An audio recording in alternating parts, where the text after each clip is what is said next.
Hi, welcome to YP Education Trick Channel.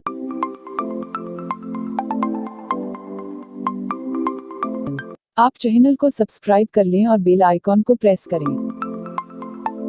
आप हमारी video को लाइक, कमेंट और दोस्तों में शेयर करें। थैंक्स।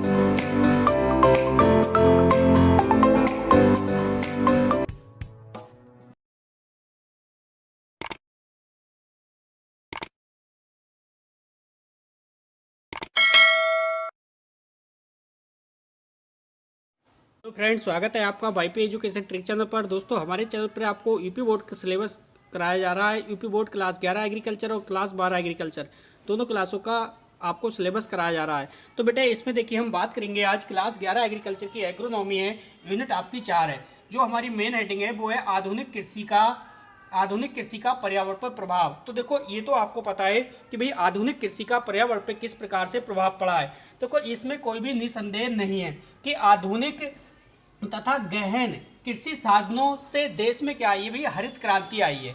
ये तो आपको पता है। विभिन्न खाद्यान्न के उत्पादन में असाधारण सी वृद्धि हुई है, किंतु इसके साथ साथ कृषि कार्यों में रासायनिक उर्वरकों तथा कीटनाशकों का अनियंत्रित तरीके से प्रयोग हुआ है। किसका प्रयोग हुआ है बेटे? रासायनिक उर्वरकों का, और इसके साथ साथ में कीटनाशकों का अनियंत्रित तरीके से क्या हुआ है? प्रयोग हुआ है। किसमें? आधुनिक कृषि करने में। तो आपको ये समझना है, देखिए मेन हेडिंग हमारी ये थी कि भाई आधुनिक कृषि का पर्यावरण पर प्रभाव, आधुनिक कृषि का पर्यावरण पर प्रभाव है वो किस प्रकार से पड़ेगा। तो ये तो आपको पता है कि भाई इसमें कोई भी आपको बिल्कुल संदेह नहीं होना चाहिए कि आधुनिक एवं गहन कृषि के साधनों से क्या हुआ है? हरित क्रांति आई है। हाँ, बिल्कुल हरित क्रांति आई है, लेकिन भाई विभिन्न खाद्य के उत्पादन में असाधारण वृद्धि भी हुई है। इसके साथ साथ में देखो, कृषि कार्यों में रासायनिक उर्वरक तथा कीटनाशकों का अधिक से अधिक प्रयोग हुआ है। तो आपको क्या करना है भाई, इसमें क्या पढ़ना है? अब आपको इसमें यह पढ़ना है कि जो आधुनिक कृषि के अंतर्गत पर्यावरण पर क्या क्या प्रभाव पड़े, वो हम इस वीडियो में पढ़ेंगे। बिल्कुल डिटेल से एक एक हेडिंग को क्लियर करेंगे। तो फर्स्ट हेडिंग है इसमें, उन्नत बीजों का पर्यावरण पर प्रभाव। उन्नत बीजों का पर्यावरण पर क्या प्रभाव पड़ा है, ये पढ़ेंगे। नेक्स्ट है रासायनिक उर्वरकों का पर्यावरण पर प्रभाव। तो जो रासायनिक उर्वरक इस्तेमाल करे हैं हमने, तो वो रासायनिक उर्वरकों का पर्यावरण पर किस प्रकार से प्रभाव पड़ता है, ये समझेंगे। नेक्स्ट है कीटनाशकों के प्रयोग का प्रभाव। तो जो कीटनाशक हैं उनके प्रयोग से पर्यावरण पर क्या प्रभाव पड़ा है। नेक्स्ट है नहरों द्वारा सिंचाई तथा जल क्रांति। तो नहरों के माध्यम से जो हमने सिंचाई की है, जो जल क्रांति है, उसका पर्यावरण पर क्या प्रभाव पड़ा है। नेक्स्ट है कीटनाशकों के उत्पादन, भंडारण एवं निस्तारण का पर्यावरण पर प्रभाव। तो ये समझेंगे। नेक्स्ट है सावधानियां पर्यावरण को बचाना है, पर्यावरण को सुरक्षित रखना है। तो पर्यावरण को सुरक्षित रखने के लिए कौन कौन सी सावधानी बरतनी चाहिए, ये हमें समझना है। तो देखो, हमारी जो हेडिंग है ये मोस्ट इंपॉर्टेंट हेडिंग है। इस टॉपिक को आप अच्छे से क्लियर कर लीजिए। एक एक चीज को मैं आराम से आपको समझाऊंगा। मेन हेडिंग हमारी ये है, देखो आधुनिक कृषि का पर्यावरण पर क्या प्रभाव पड़ेगा।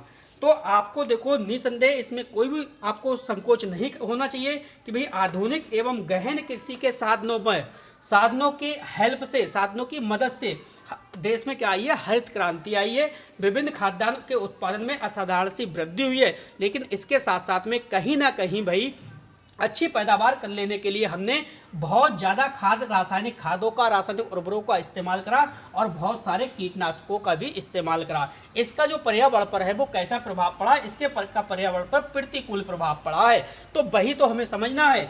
हमें यही समझना है कि जो हम उन्नत बीजों का इस्तेमाल करते थे, उन उन्नत बीजों का पर्यावरण पर क्या प्रभाव पड़ा। हम बहुत सारे रासायनिक उर्वरकों का प्रयोग करते थे, जैसे कि NPK। तो इस NPK का भी पर्यावरण पर क्या प्रभाव पड़ा। बहुत सारे हमने कीटनाशक लगाए, कीटों को नियंत्रण करने के लिए कीटनाशक का जब हमने इस्तेमाल करा तो उसका पर्यावरण पर क्या प्रभाव पड़ा। नहरों द्वारा जब हमने सिंचाई की, जल क्रांति का पर्यावरण पर क्या प्रभाव पड़ेगा। और कीटनाशकों के उत्पादन, भंडारण एवं निस्तारण का पर्यावरण पर क्या प्रभाव पड़ा। और सावधानियां। तो बेटे, पूरे वीडियो में हम अच्छे से समझेंगे, पूरे लेक्चर को हम अच्छे से कवर करेंगे। आपको कुछ नहीं करना, वीडियो को बिल्कुल 1 से 2 बार देखोगे तो गारंटी है बेटे कि आप पूरा एग्जाम में पूरे क्वेश्चन को अच्छे से कवर कर लोगे और पूरे क्वेश्चन को एग्जाम में आप अच्छे से लिख पाओगे। बहुत ही अच्छे से लिखोगे। तो वीडियो को बिल्कुल शुरू से लेकर लास्ट तक देखना। आपको वीडियो पसंद आए तो वीडियो की लिंक को अपने सभी दोस्तों में शेयर कर दीजिए और वीडियो को लाइक कर दीजिए। देखिए, आपको इस टॉपिक को समझना है इस टॉपिक के समझने के बाद जो इसके PDF नोट्स हैं वो आपके व्हाट्सएप ग्रुप में सेंड कर दिए जाएंगे। देखो मेरे व्हाट्सएप ग्रुप से जुड़ने के लिए 8650415957 ये मेरा व्हाट्सएप नंबर है। कोई भी स्टूडेंट है मेरे व्हाट्सएप नंबर से जुड़ सकता है। इसके लिए देखिए आपको चैप्टर बाय चैप्टर नोट्स और चैप्टर बाय चैप्टर वीडियो भी आपको प्रोवाइड करा दिए जाएंगे। कोई भी आपको समस्या नहीं आएगी। तो बेटे चलते हैं आगे की ओर, समझते हैं हम अगली हेडिंग कि भाई उन्नत बीजों का पर्यावरण पर क्या प्रभाव पड़ता है। तो बेटे चलते हैं आगे की ओर। अगला पॉइंट समझिए। देखिए फर्स्ट हेडिंग हमारी वो है उन्नत बीजों का पर्यावरण पर प्रभाव। तो देखिए मैं पूरा डिटेल से बोर्ड पे नहीं लिखूंगा, पॉइंट टू पॉइंट आपको समझाने की कोशिश करूंगा। इसके नोट्स आपको इसके नोट्स जो है वो देर रात तक आपके व्हाट्सएप ग्रुप है उसमें सेंड कर दिए जाएंगे। व्हाट्सएप ग्रुप है मेरा 8650 व्हाट्सएप नंबर है 8650415957। इस नंबर से आप संपर्क कर सकते हैं और क्लास 11 एग्रीकल्चर के ऑल सब्जेक्ट मेरे चैनल पे आप अच्छे से पढ़ सकते हैं। तो आप सिर्फ टॉपिक्स को समझिए, ठीक है। लिखने का झाड़ खत्म, पूरा लेक्चर है पॉइंट टू पॉइंट बात करेंगे, क्योंकि लिखने पे आ गए तो बेटा ये टॉपिक्स जो है आपका ये काफ़ी लंबा है तो वीडियो बहुत लंबी जा सकती है, इसलिए मैं पॉइंट टू पॉइंट आपको समझाने की कोशिश करूंगा। देखो उन्नत बीजों का पर्यावरण पर क्या प्रभाव पड़ेगा। देखो आप फर्स्ट पॉइंट पे ध्यान दो। एक देसी बीज है, कैसा बीज है बेटा, एक देसी बीज है और दूसरा है उन्नत बीज। कैसा बीज है, दूसरा है उन्नत बीज। तो आपने देखा भाई जो देसी बीज होता है, देसी बीज की अपेक्षा जो उन्नत बीज है दूसरा, दो बीज है, देसी बीज है और दूसरा उन्नत बीज है। तो बेटे जो देसी बीज है, देसी बीज की तुलना में ये उन्नत बीज है ना, ये रोगों से लड़ने की क्षमता इसके अंदर कम होती है।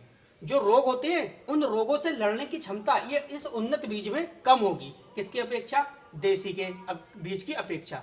इसलिए क्या होगा, देखो अधिक से अधिक इसमें रोग लगेंगे, ज्यादा से ज्यादा इसमें क्या लगेंगे, रोग लगेंगे। और जब ज्यादा से ज्यादा रोग लगेंगे तो ज्यादा से ज्यादा हम क्या लगाएंगे, कीटनाशक लगाएंगे। क्या लगाएंगे, ज्यादा से ज्यादा उन रोगों से निपटने के लिए कीटनाशक लगाएंगे। क्योंकि कीटनाशक क्यों लगाएंगे, आपको पता है कि भाई उन्नत बीज है और उन्नत बीज में क्या होता है कि रोगों से लड़ने की ज़्यादा क्षमता इसके अंदर पौधे में होती नहीं है। लेकिन जो देसी बीज होता है उसमें रोगों से लड़ने की क्षमता होती है। तो ज़्यादा अधिक से अधिक क्या हो जाएंगे, रोग इसमें उत्पन्न हो जाएंगे। और उन रोगों को दूर करने के लिए कीटनाशक और कीटनाशक का इस्तेमाल करेंगे तो हमारा पर्यावरण जो वो दूषित हो जाएगा। तो ये तो हो गया देसी बीज, एक पॉइंट हो गया किस प्रकार से उन्नत बीजों का पर्यावरण पर प्रभाव पड़ा। दूसरा है खाद एवं जल। अब आप एक बात जानते हो, जो देखो उन्नतशील बीज होते हैं उनके प्रयोग के कारण क्या होता है, जो उन्नतशीलीय बीज हैं इनके प्रयोग के कारण क्या होगा कि भाई जो खाद है, ठीक, खाद की जो लागत है वो ज्यादा आएगी। जब खाद की ज्यादा लागत आएगी, आपको पता है खाद के रूप में आपने क्या लगाया भाई, NPK लगाया, नाइट्रोजन फास्फोरस और पोटास लगाया।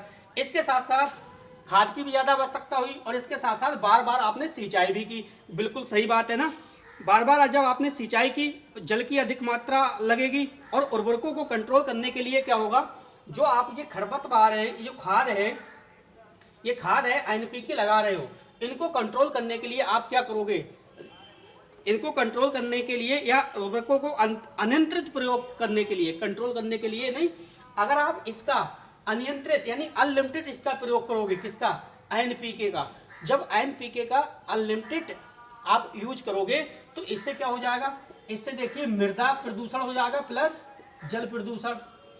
क्या हो जाएगा, मृदा प्रदूषण और जल प्रदूषण हो जाएगा। तो इसका किस प्रकार से प्रभाव पड़ा उन्नत बीज का पर्यावरण पे आपने समझ लिया। तीसरा है उर्वरकों एवं, देखो तीसरा पॉइंट क्या है कि जो उन्नतशील बीज होते हैं, उन्नतशील बीजों में अधिक से अधिक उर्वरक लगाना होता है।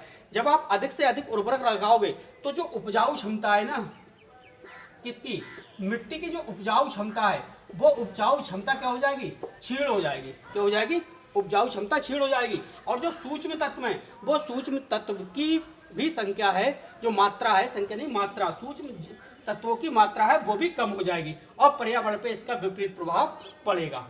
ठीक है, जब उपजाऊ क्षमता कम हो जाएगी, जब उपजाऊ क्षमता कम हो जाएगी तुम ज्यादा मात्रा में क्या लगाओगे, फिर खाद लगाओगे ज्यादा मात्रा में, जब फसल आपकी अच्छी नहीं होगी तो इससे क्या होगा भाई, इससे क्या होगा आपको पता है कि पर्यावरण पर विपरीत प्रभाव पड़ेगा फिर से। इसके बाद है बहुफसली कार्यक्रम। भाई बहुफसलीय कार्यक्रम का ये मतलब होता है एक साथ आप अधिक से अधिक फसलें लगाते हो। इसके बाद जो खरपतवार होता है उस खरपतवार को कंट्रोल करने के लिए आप कीटनाशक का प्रयोग करते हो। जब आप कीटनाशक का प्रयोग करोगे तो भी बेटे पर्यावरण प्रदूषण होगा, पर्यावरण पर विपरीत प्रभाव पड़ेगा। तो किस प्रकार से उन्नत बीजों का पर्यावरण पर प्रभाव पड़ा, ये आपने समझ लिया। देखिए एक बार फिर से रिवाइज कराता हूँ। पहली हेडिंग आपकी ये थी कि उन्नत बीजों का पर्यावरण पर प्रभाव। उन्नत बीजों का पर्यावरण पर कैसे प्रभाव पड़ा, आपने समझा कि भाई देसी बीजों की तुलना में जो उन्नत बीज होते हैं उनमें रोगों से लड़ने की क्षमता कम होती है और ज़्यादा अधिक से अधिक उसमें रोग लगते हैं, और उन रोगों से निपटने के लिए आप किसका, कीटनाशक का प्रयोग करते हैं। तो भाई इस प्रकार से जो उन्नत बीज होते हैं वो पर्यावरण पर नुकसान है, पर्यावरण पर विपरीत प्रभाव डालते हैं। नेक्स्ट है खाद एवं जल। देखो उन्नतशील जो बीज होते हैं, उन्नत बीज होते हैं, उनमें अधिक से अधिक खाद चाहिए होती है और ज़्यादा से ज़्यादा मात्रा में जल की आवश्यकता होती है। जब ज़्यादा से ज़्यादा खाद लगाओगे, ज़्यादा से ज़्यादा आप सिंचाई करोगे उसकी, तो भाई जब खाद लगाओगे तो जाहिर सी बात है मृदा और जल प्रदूषण होगा। तो इसका भी इस पॉइंट का मतलब समझ गए। नेक्स्ट है उर्वरक, ठीक है। ज़्यादा से ज़्यादा आप उन्नतशील जो बीज होते हैं उसमें ज़्यादा से ज़्यादा आप उर्वरक लगाओगे। उर्वरक लगाना पड़ता है क्योंकि अधिक उपज चाहिए होती है, अच्छी उपज मिलती है उपज इसकी। इसके बाद जो इसमें सूक्ष्म तत्व होते हैं, उन सूक्ष्म तत्वों में क्या आ जाती है, कमी आ जाती है। और अधिक उर्वरक का जब आप इस्तेमाल करते हो तो जो उपजाऊ मिट्टी है, मिट्टी जो है वो उपजाऊ मिट्टी नहीं रहती और सूक्ष्म तत्वों की क्या आ जाती है, कमी आ जाती है। फिर आप जब सूक्ष्म तत्वों की कमी आ जाती है तो एनपीके का फिर इस्तेमाल करोगे। तो भाई उन्नत बीजों का किस प्रकार से पर्यावरण पर प्रभाव पड़ा, ये आपने सुन लिया। इसके बाद है बहुफसली कार्यक्रम। तो बहुफसलीय वही कार्यक्रम ये है कि एक से अधिक आप फसलों का जब आप इस्तेमाल करते हो अपने खेत में, अपने खेत के अंदर एक से अधिक फसलों का क्रॉप आप लगाते हो, तो उसमें जो खरपतवार होते हैं उन खरपतवार को कंट्रोल करने के लिए आप क्या करते हो, रसायनों का प्रयोग करते हो। जब आप अधिक से अधिक रसायनों का प्रयोग करोगे तो फिर क्या होगा, तो फिर भाई मृदा प्रदूषण हो जाएगा। क्या हो जाएगा, मृदा प्रदूषण। जब मृदा प्रदूषण होगा तो आपको पता है भाई उन्नतशील बीजों का पर्यावरण पर किस प्रकार से प्रभाव होता है, किस प्रकार से ये विपरीत प्रभाव पड़ता है पर्यावरण पे, आपने सब समझ लिया।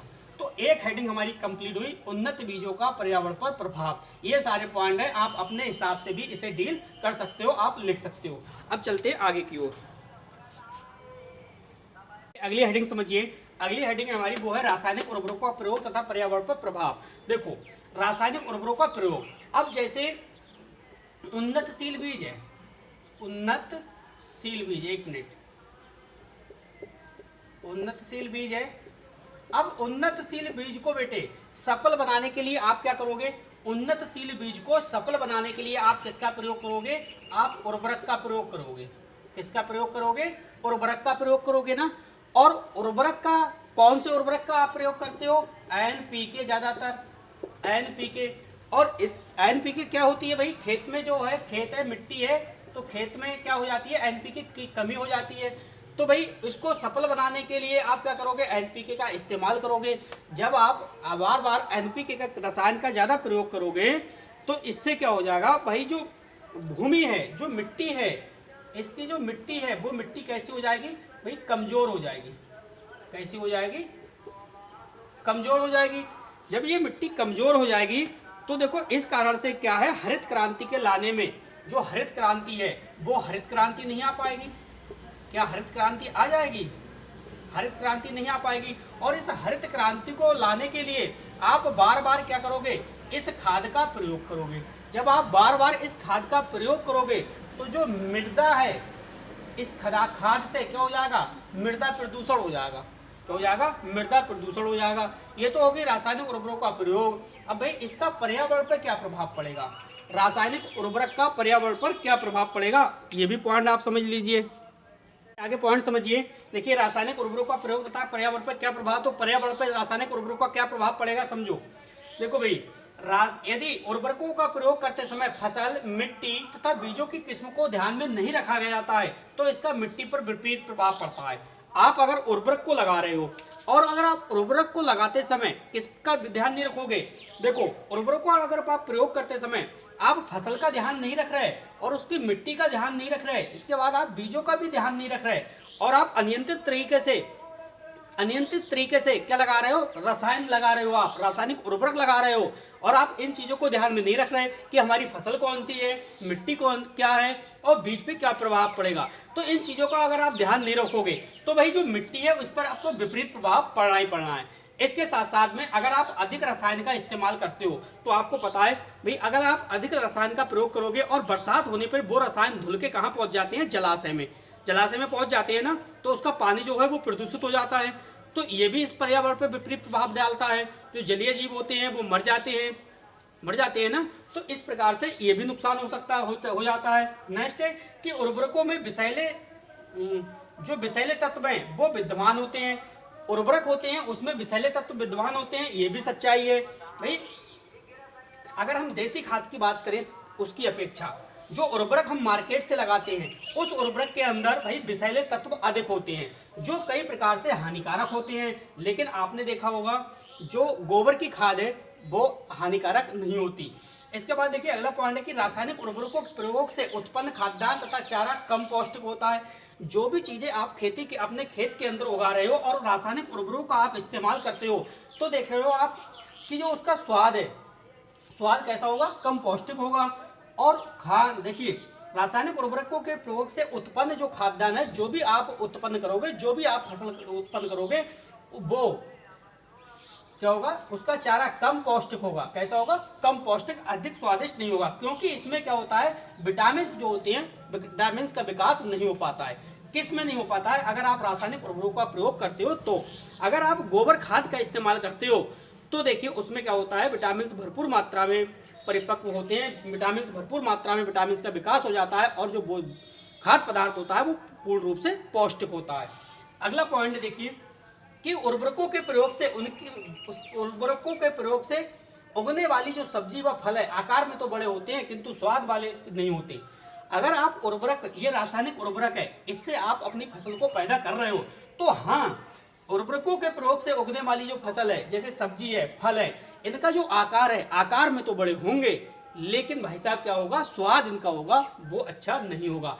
देखो ये खुद कह रहा है पॉइंट कि उर्वरकों के प्रयोग से उगने वाली सब्जी व फल आकार में तो बड़े होते हैं किंतु स्वाद वाले नहीं होते। भाई स्वाद वाले नहीं होते, ऐसे सब्जी व फल अपेक्षाकृत जल्दी सड़ गल जाते हैं। बात आई समझ में। अगला पॉइंट क्या है, देखो अगर आप अधिक उर्वरकों का प्रयोग करोगे ना तो क्या होगा भाई, मिट्टियों में खारापन बढ़ जाएगा। अगर आप अधिक किसका, रसायन का इस्तेमाल करोगे तो मिट्टियों का खारापन है वो बढ़ जाएगा और जो मिट्टी है उसकी जो उपजाऊ शक्ति है वो भी नष्ट हो जाएगी। नेक्स्ट देखो अगला पॉइंट है कि नाइट्रोजन वाले अधिक उर्वरकों के प्रयोग से फसल में कीटों का रोग व प्रकोप बढ़ जाता है। अगर आप अधिक नाइट्रोजन का भी इस्तेमाल करोगे, नाइट्रोजन उर्वरक का अधिक से अधिक इस्तेमाल करोगे तो जो फसल है, फसल के अंदर जो कीट हैं और जो रोग हैं उनका प्रकोप भी बढ़ जाएगा। तो ये था भाई, ये हेडिंग हमारी कंप्लीट हो गई, रासायनिक उर्वरकों का प्रयोग तथा पर्यावरण पर प्रभाव। रासायनिक उर्वरकों का पर्यावरण पर किस प्रकार से प्रभाव पड़ा वो हमने समझ लिया। अब चलते हैं आगे, देखते हैं नेक्स्ट हेडिंग हमारी क्या है। अगली जो हमारी हेडिंग है वो है कीटनाशक के प्रयोग पर पर्यावरण का प्रभाव। अगर आप अधिक से अधिक कीटनाशक का प्रयोग करते हैं तो कीटनाशक के प्रयोग से पर्यावरण पर क्या प्रभाव पड़ता है। तो पहली हेडिंग समझिए। देखो अगर आप अधिक कीटनाशक का प्रयोग करोगे तो आपको पता है भाई, कीटनाशक जो होता है उसमें क्या होती है, एक प्रकार से गैस है, तो वो तो भाई हवा में मिल जाती है। आप देखते हो कि आप मान लो इस स्थान पे हो जंगल में और आपसे 1 किलोमीटर पे या 200 मीटर पे या 200 मीटर से नहीं 400 मीटर पे कोई भी अपने खेत में स्प्रे करता है तो उसकी जो स्मेल है वो आपके पास तक आ जाती है और वो गंध कितनी तेजी से आती है, कितना जहरीला होता है कीटनाशक आपको पता है। तो एक तो वायु प्रदूषण होता है, वायु प्रदूषण के साथ साथ देखो जब आप स्प्रे करके आते हो अपने खेत के अंदर, कीटनाशक का छिड़काव करके आते हो और तुरंत क्या हो जाती है, बारिश हो जाती है, तो वो धुल के कहाँ पहुंच जाता है, मिट्टी में पहुंच जाता है। तो इससे क्या है, मिट्टी में क्या पहुंच जाने से क्या होगा भाई, मृदा प्रदूषण होगा। इसके साथ साथ देखिए वो धुलने के बाद नदी तालाबों में पहुंच जाता है, तो नदी तालाबों में पहुंच जाने के बाद वो जल में मिल जाता है, तो जब जल में मिल जाएगा तो इससे क्या होगा, जल प्रदूषण होगा। तो आपने देखा कि कीटनाशक से क्या होगा, जल प्रदूषण भी होता है, मृदा प्रदूषण होता है और वायु प्रदूषण भी होता है। इसके साथ साथ में जब आप कीटनाशक का इस्तेमाल करोगे तो कीटनाशक के इस्तेमाल जब आप करते हो पेड़ पौधों पे, तो जो आपको पता है कि जो चारा होता है वो पशु चरते हैं। जब चारा पशु चरते हैं तो उसका जो जहर का जो अंश होता है कीटनाशक का, वो पशुओं में प्रवेश कर जाएगा। जब पशुओं में प्रवेश कर जाएगा तो जो पशुओं का दूध होता है वो भी कैसा हो जाएगा, दूषित हो जाएगा। इसके साथ साथ में भाई कीटनाशक का मनुष्य के शरीर पर भी विपरीत प्रभाव पड़ता है, मनुष्य के शरीर को भी इफेक्टिव बनाता है। इसके साथ साथ में देखिए एक पॉइंट और आपका छूट रहा है, देखो खाद्य उत्पादन जैसे फल सब्जी दाने कीटनाशक के प्रयोग से दूषित हो जाते हैं। जो भी हम खाद्य पदार्थ लेते हैं, जैसे मान लो जैसे हम कोई भी सब्जी खाते हैं, जैसे फूल गोभी की सब्जी खाते हैं या बंद गोभी की सब्जी खाते हैं, या फिर कोई भी सब्जी लेते हैं मार्केट में, शिमला मिर्च लेते हैं या टमाटर लेते हैं, उसमें सबसे ज़्यादा क्या होता है, कीटनाशक का इस्तेमाल होता है। उस कीटनाशक के इस्तेमाल से क्या होगा, आपने देखा है कि कोई भी कच्ची सब्जी आती है जब हमारे घर पे, तो हम कितनी बार उस सब्जी को धुलते हैं ताकि वो कीटनाशक के प्रकोप से बिल्कुल उससे छुटकारा पा सके, लेकिन फिर भी वो कुछ ना कुछ अंश तो उसके अंदर फिर भी रह जाता है। इससे हमारी बॉडी में जो है, शरीर में वो है नुकसान उसका होता है। आगे समझो, देखो सब्जी दाने और कीटनाशक के प्रयोग से प्रदूषित हो जाते हैं। जो खाद्य पदार्थ हैं जैसे फल है, सब्जी है, दाने, कीटनाशक का अगर आप इस्तेमाल करते हो तो वो कीटनाशक के इस्तेमाल से कैसा हो जाता है, प्रदूषित हो जाता है। तो भाई कीटनाशक के प्रयोग पर पर्यावरण का क्या प्रभाव पड़ा, पर्यावरण पर क्या प्रभाव पड़ेगा भाई, जल प्रदूषण हो जाएगा, इसके बाद मृदा प्रदूषण हो जाएगा और इससे वायु प्रदूषण भी होता है। इसके साथ साथ में देखिए खाद्य पदार्थ जैसे फल सब्जी दाने कीटनाशक के प्रयोग भी से प्रदूषित हो जाएंगे। दूध देने वाले जो पशु हैं, पशुओं का दूध भी प्रदूषित हो जाता है और मानव स्वास्थ्य पर भी प्रतिकूल प्रभाव पड़ता है। तो ये थी कीटनाशक के प्रयोग से पर्यावरण पर प्रभाव। अब चलते हैं आगे की ओर, समझते हैं न्यू हेडिंग हमारी क्या है। चलिए बेटे अगली हेडिंग समझिए। अगली हेडिंग हमारी वो है, देखिए चौथी हेडिंग है कि नहरों द्वारा सिंचाई तथा जल क्रांति। अब नहरों द्वारा सिंचाई तथा जल क्रांति से क्या होता है समझो। देखो नहरों द्वारा सिंचाई से दो प्रमुख समस्याएं होती हैं, दो प्रमुख मेन समस्याएं हैं। वो कौन कौन सी हैं, पहला है भूमि में लवणता बढ़ जाता। देखो भूमि में लवणता कब बढ़ती है, आप जानते हो, आप बार बार किससे सिंचाई कर रहे हो, नहर से। आप किससे सिंचाई कर रहे हो बार बार बेटे, इस नहर से। अगर आप इस नहर से बार बार सिंचाई करोगे, क्या करोगे, बार बार इस नहर से क्या करोगे, आप सिंचाई करोगे। बार बार जब नहर से आप सिंचाई करोगे तो आपको पता है कि जो नहर का जल है, किसका जल है, नहर का जल, इस नहर के जल में जो लवणता है वो अधिक पाई जाती है। क्या पाई जाती है, लवणता अधिक पाई जाती है। जब आपको पता है कि नहर के जल में लवणता अधिक पाई जाती है, जब फिर आप नहर से बार बार जब सिंचाई करोगे तो सिंचाई करने पे जो भूमि है, भूमि में भी लवणता बढ़ जाएगी। क्लियर, एक तो समस्या मेन एक ये है। दूसरा है जल क्रांति हो जाती है।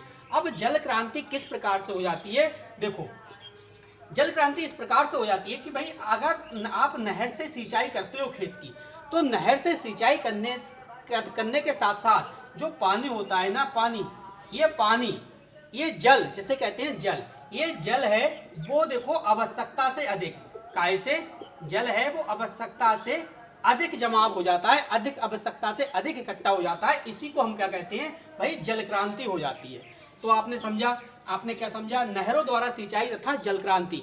तो नहरों द्वारा सिंचाई या जल क्रांति की मेन रूप से दो समस्याएं हैं। पहली समस्या ये है कि आप अपनी फसल के अंदर नहरों से बार बार सिंचाई करते हो तो नहर का जो जल होता है उसमें लवणता अधिक पाई जाती है। तो इस कारण से जो मिट्टी है हमारी खेत की, जिसमें हम बार बार जल के माध्यम से सिंचाई करते हैं, नहर के जल के माध्यम से सिंचाई करते हैं, तो मिट्टी कैसी हो जाएगी, उसमें लवणता बढ़ जाएगी। दूसरा है जल क्रांति हो जाती है। तो आपको पता है जल क्रांति का मतलब है आवश्यकता से अधिक जल का इकट्ठा हो जाना, उसी को हम क्या कहते हैं, जल क्रांति।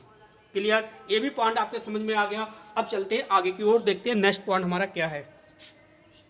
चलिए बेटे अगली हेडिंग समझिए। अगली हेडिंग है, देखिए कीटनाशक के उत्पादन भंडारण एवं निस्तारण का पर्यावरण पर प्रभाव। अब समझो, देखो कीटनाशक उत्पादन, कीटनाशक यहाँ उत्पादन की बात हो रही है, इसके साथ साथ इसके भंडारण की बात हो रही है और इसके साथ साथ इसके निस्तारण की भी बात हो रही है। अब आप समझो जो कीटनाशक है, भाई कीटनाशक का उत्पादन कौन करेगा, जो बड़ी बड़ी इंडस्ट्री होंगी, जो बड़ी बड़ी एक प्रकार से कह सकते हैं कंपनियां, क्या बोलेंगे हम, जो बड़ी बड़ी कंपनियां होती हैं, वो कंपनियां क्या करती हैं भाई, इस कीटनाशक का क्या करती हैं, उत्पादन करती हैं। कीटनाशक के जो जितने भी प्रोडक्ट होते हैं वो बड़ी बड़ी कंपनियां तो बनाती हैं, कंपनियां ही तो उसका उत्पादन करती हैं।